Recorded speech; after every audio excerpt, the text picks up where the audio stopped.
Welcome to Under the Basswood Tree with Basswood Council, a podcast where we bring you brief, valuable conversations and insights to help you navigate the complex world of business transactions. From cross-border deals to international tax structuring, we cover topics across all industries. Our team and colleagues will share their insights and provide practical tips on key issues for you and your business. Let's get started. Hello, and thank you for joining another episode of Under the Basswood Tree. This is Basswood Council, built for what's next. I'm Chris Klug, and I'm here with Rudo Mugwagwa. I'm off council with the corporate team. My practice area focuses on cross-border corporate and investment funds. And my practice area focuses on tax and everything tax. So we have an exciting episode, and how about you tell us a little bit about what we're going to talk about? Yeah, so today we thought we'd talk about domestications. It's one of those tools that we have that people don't, consider as often as they could. So what is domestication?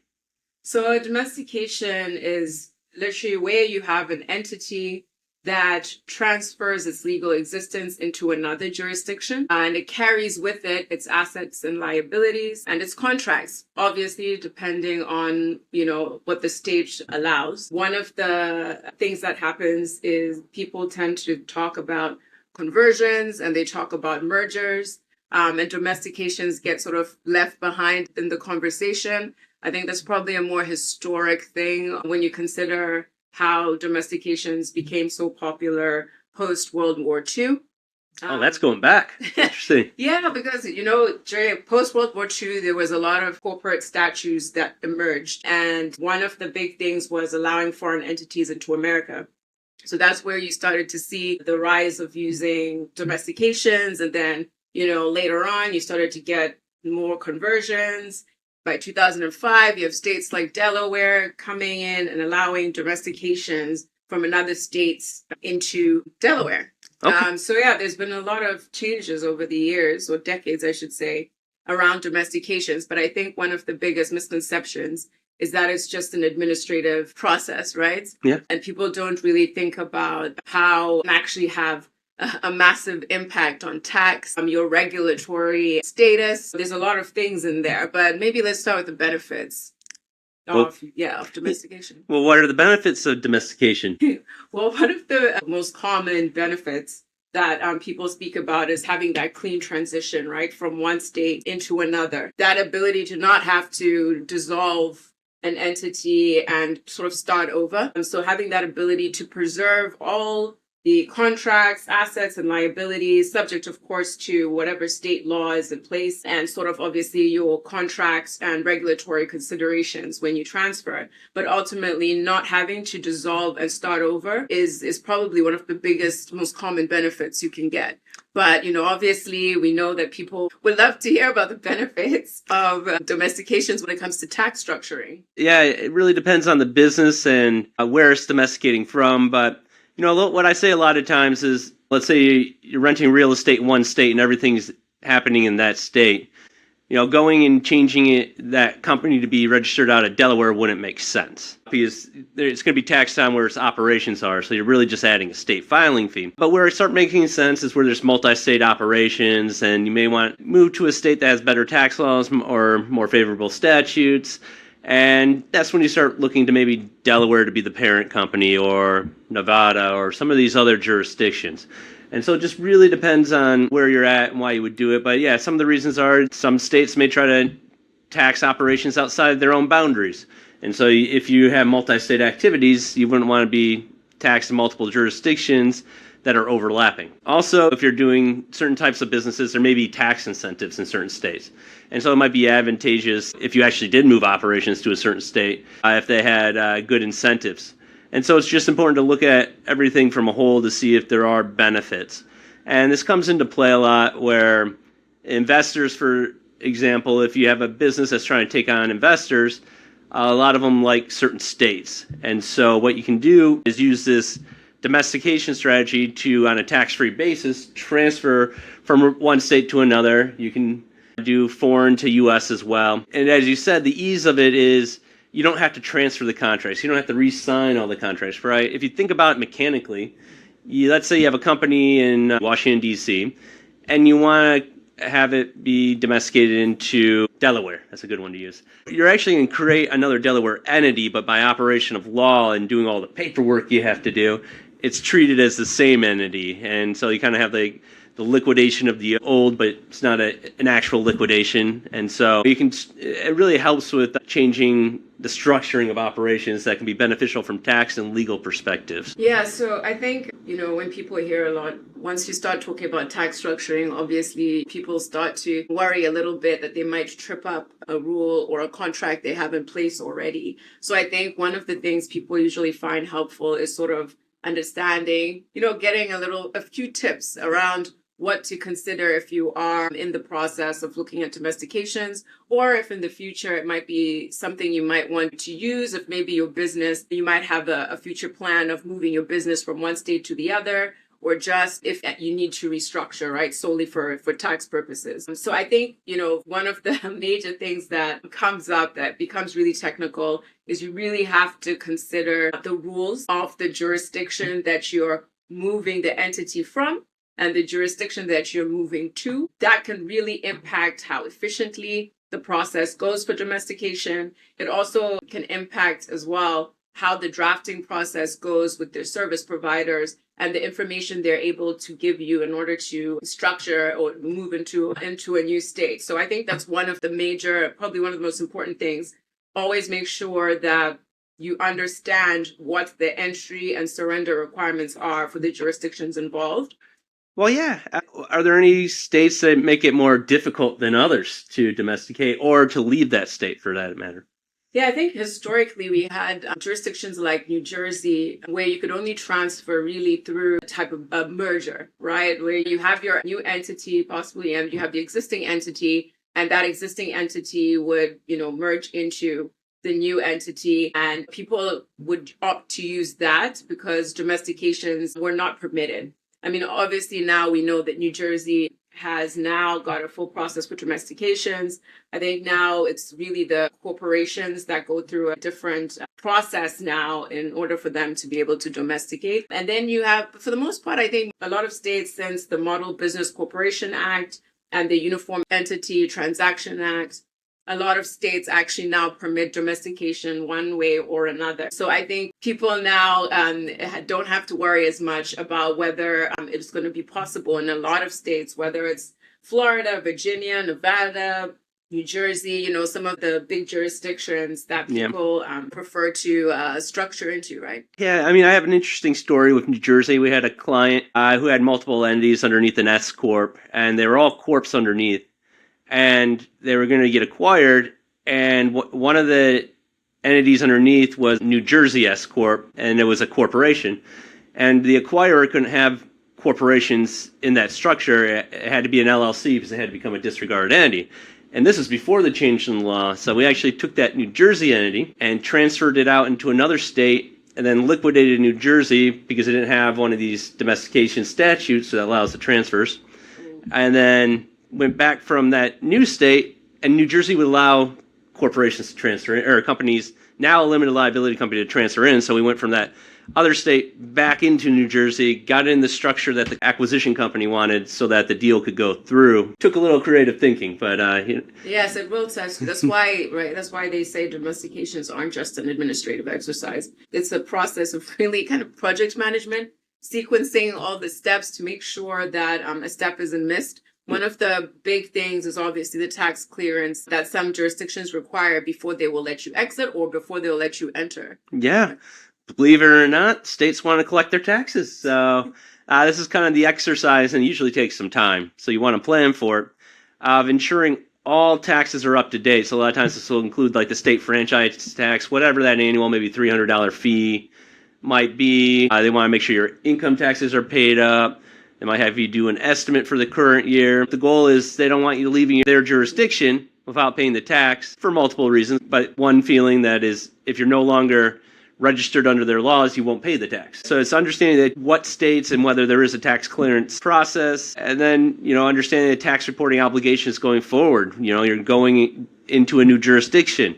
You just left one. How do you close out being taxed in the old jurisdiction and start being taxed in a new jurisdiction? You don't really want overlaps. And so how do you make sure everything's in line? And regulatory compliance, making sure you're up to date with the filings, are all very important. So while it's, compliance activity, it also allows for flexibility, because if you don't get the tax clearance certificate, you haven't legally left that state. So it's important. You want to do everything legal. So it's important that that happens, right?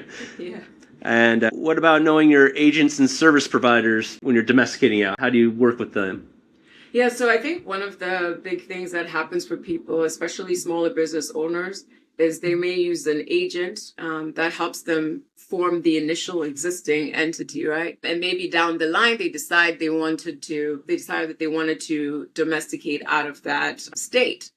What can happen is, depending on which state it is, you can find that they just form a new entity in another jurisdiction and they don't actually domesticate into another territory. So for example, maybe the business owner initially set up an entity in the state of Delaware, and then later on decided that they wanted to move jurisdictions and go to Nevada.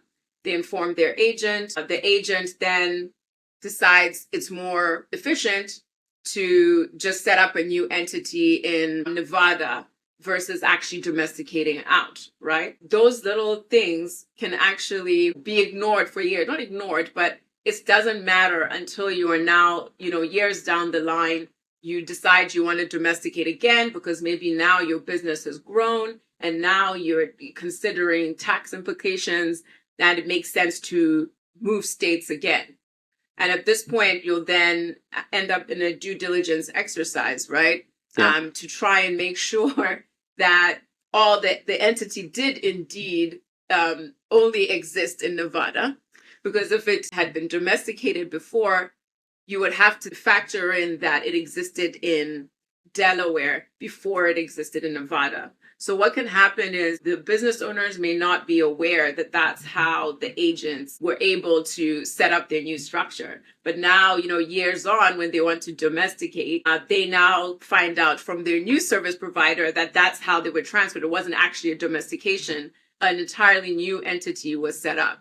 Yeah. So, it's very important that whenever any service provider is engaged, that you are really clear on what action is actually being taken and that you keep the records to make the process more efficient whenever you take, further restructuring steps down the line. And of course, everyone always wants to be growing their business, always needing to be more efficient in terms of their tax planning. So the more you can have knowledge around your corporate administration, the better it is for you versus only solely relying on your agent or other service providers to structure some of these things for you or to initiate them for you. Yeah. And I think one important thing is, while you can just set up a new entity in another jurisdiction, you now have two separate entities. And they should have, if you did that, should have separate EIN numbers. So one positive of a domestication is you keep the same employer identification number. Another issue that would pop up if you didn't properly close out that Delaware entity in Rudo's example is that you can still be sued in that state. So now you got two jurisdictions that kind of have jurisdiction over lawsuits against the company. I mean, technically in that example, you have two companies right now. And that can create some other issues. For example, is if you had certain licenses or things that are registered. A lot of times things are registered under an EIN number. And this new entity doesn't have the same EIN. You could probably have insurance issues where you're now doing work under another entity that's not the insured entity. So now that entity gets sued, will they cover it? But you also may have some other types of licenses that would otherwise transfer, but now won't. But on that point, a lot of license and registrations, while contracts and a lot of, everything kind of transfers by operation of law, licenses a lot of times are at the state level. So if you have a the permit to do construction in one jurisdiction, that wouldn't just carry over to another. You'd have to go to that other jurisdiction and get licensed. So there are things that will automatically carry over, but then there's state specific. But it's really no different if that same Delaware entity started doing business in Nevada, even though it hasn't relocated there, it would still have to get new licenses. So you're kind of You just want to make sure you get all the licenses up to date, that everything's in line where it should be, and that this new entity that you domesticated is in proper order from tax on down. I always start with tax. That's why I went there. Yeah, I think you're touching on an important thing, which is you want to make sure things are in order, right? From tax to bottom, you said.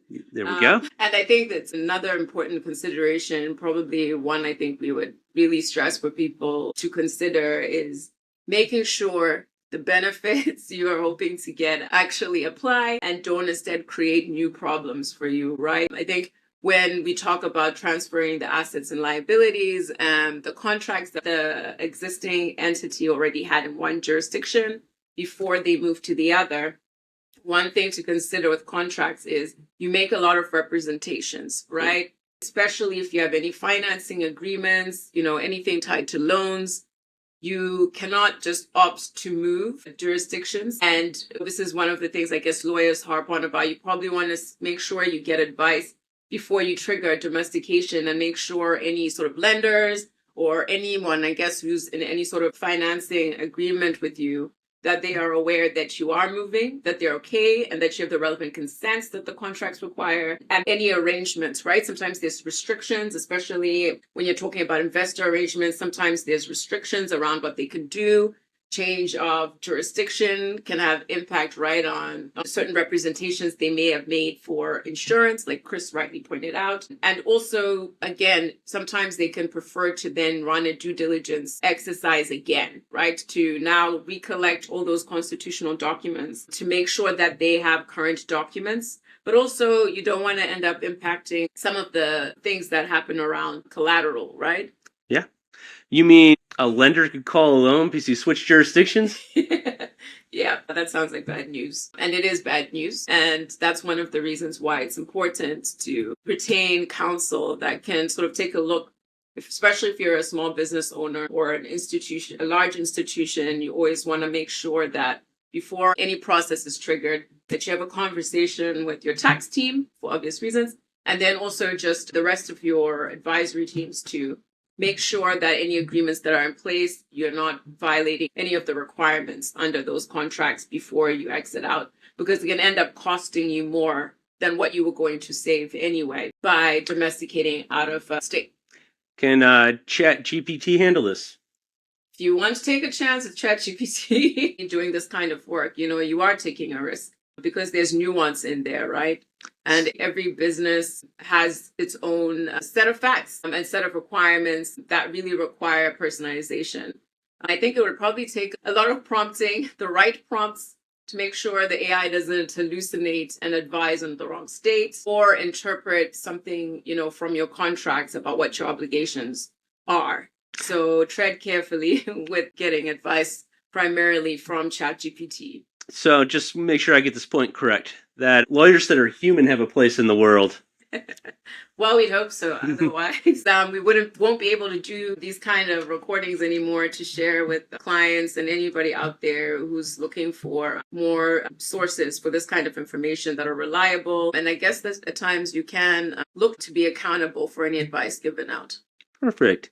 Got any final thoughts? I think just if you take away anything, do your research before domesticating out of a state. Get support from service providers if you do not have the know-how to effect these domestication. And then always make sure you really understand your regulatory position in the jurisdiction you're in and where you're going to make sure you don't violate any sort of regulatory requirements or any licensing requirements that you have. And of course, always make sure your tax is in order. Well, thank you. So domestication can provide a lot of benefits. And thank you, Rudo, for joining this episode with me of Under the Basswood Tree. And we look forward to having more episodes. And we thank everyone for listening. This is Basswood Counsel, built for what's next. We hope you enjoyed this episode. To stay up to date with the latest legal insights and Basswood events, please follow us on our Basswood Counsel LinkedIn page and visit our website at www.basswoodcounsel.com. Thanks for tuning in, and we'll speak to you next time.